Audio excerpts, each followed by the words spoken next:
The world believed John Wick was gone. After the fiery events of Chapter 4, whispers spread through the underworld that Baba Yaga had finally paid his debt to fate. But in the shadows, death was a mask Wick wore to escape the unending cycle of blood. Hidden in anonymity, he sought a life free from the chains of the High Table. Peace, however, is a luxury Wick was never meant to have.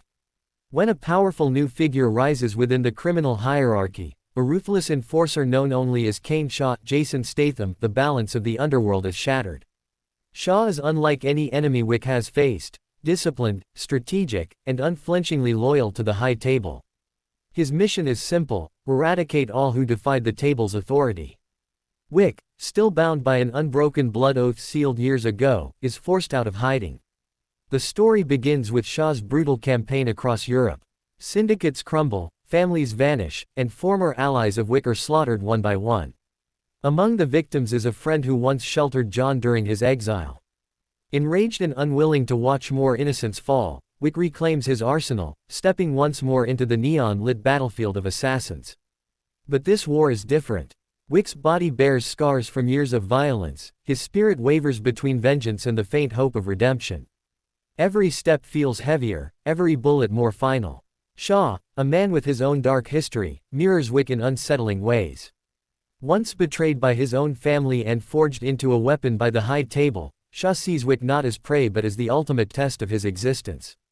Their conflict becomes more than a mission, it is a duel of philosophies.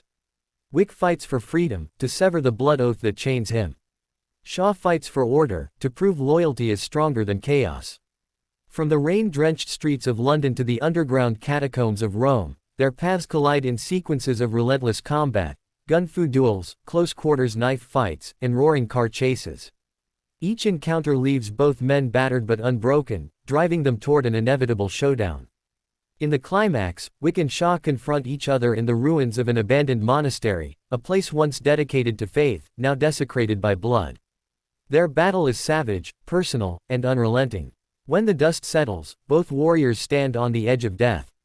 Yet instead of finishing Wick, Shaw offers him a choice: surrender and live under the High Table's shadow, or die as a free man. Wick answers with silence, his actions speaking louder than words. In a final move of defiance, he fulfills the blood oath not by serving, but by breaking it in fire and blood, dismantling the last of the table's command.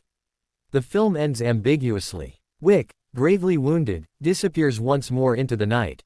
Shaw, scarred and humbled, watches him vanish. Both men know their war is unfinished.